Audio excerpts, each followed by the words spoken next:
Yeah, speaking of athletes in the media, 76ers star Paul George is announcing that he's taking a break from podcasting. According to his show, Podcast P, PG says he's stepping away to focus on his injury rehab and help Philly be in contention for a playoff push. Rodney, at this point, will this even help the Sixers?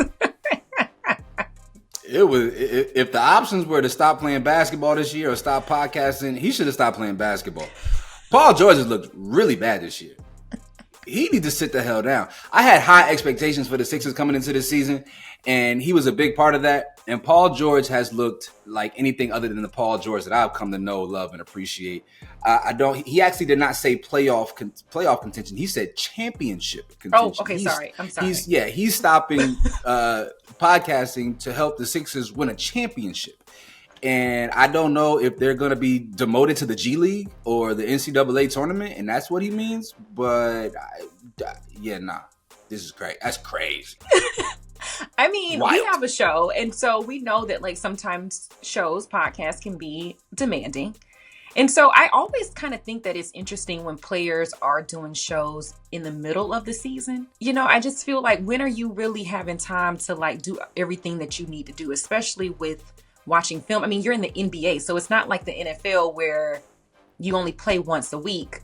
You're playing like multiple times a week. So when do you really have time to film the show? I'm sure he has like a whole team of people that are editing and doing all the other things, but I just feel like it could be really demanding. So yeah, I think it's a great idea for him to step away, because I'm sure people are talking trash on the court about that. I can't imagine what the comments section is looking like. Sixers fans are brutal. So you know the comments, the engagement on them posts got to be crazy. But NBA players have hella time on their hands, by the way. Like, this is why, there's a lot of free time for NBA players. They don't really practice like that, especially anymore. Well, he needs to be rehabbing and not podcasting. Yeah, well, even rehabbing you can only do for a certain amount of time. There's a lot of free time for him to do podcasting. I need him to get back in the lab and work on his game. The 76ers have lost 9 straight games. 9 straight games, and some of them are to the worst teams in the league. Right now, it's looking like Cooper Flagg legitimately might end up a Philadelphia 76er or Dylan Harper or Ace Bailey. And so, you know, like, if I'm the 76ers brass, I'm going to just sit Joel Embiid down. I'm going to send Paul George back to California so he can bask in the sun, maybe get his powers back. Because right now, it's looking like the Monstars and zapped his boy is looking. If it wasn't for his hairline, if Paul George had a different hairline, he'd be ridiculed a lot more. But that healthy hairline I know, really be saving him. Yeah, it's so chef's kiss to the hairline, man. He's lucky. I don't know what's going on with this Sixers team, man. I don't really get it. I was just going to ask you, like, what can they even do at this point? Because it seems like all hope is lost. Yeah, this season is over. But yeah, this season. And you know what's crazy? You know what's super crazy? This season has been a train wreck, and somehow they are going to end up in the play-in game. They are going to end up in the play-in tourney more than likely, because the bottom half of the Eastern Conference is just that piss poor. And so I think that is just a waste of time.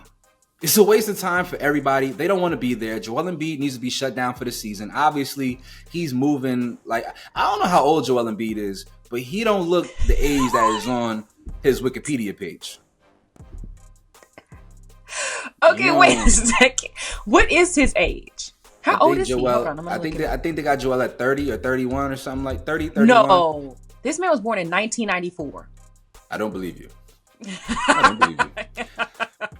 I don't. Hey, man, it's going to be an interesting thing this offseason. You know, with Luka Doncic being traded, there are a lot of superstars who are no longer going to be as protected as they once were. We have seen one of the faces of the NBA be moved right in the middle of their prime, or the beginning of their prime, in Luka.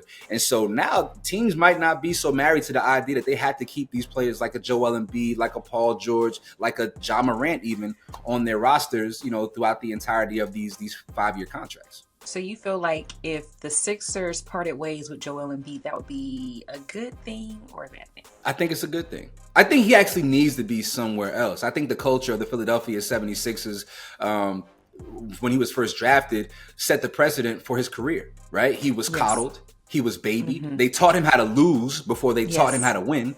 And I think all of those things have lended itself to being reflective in who he is today. You know, the care for his body. And some of his injuries are just freaks. So I don't want to make it seem like I know personally if he's a hard worker or not.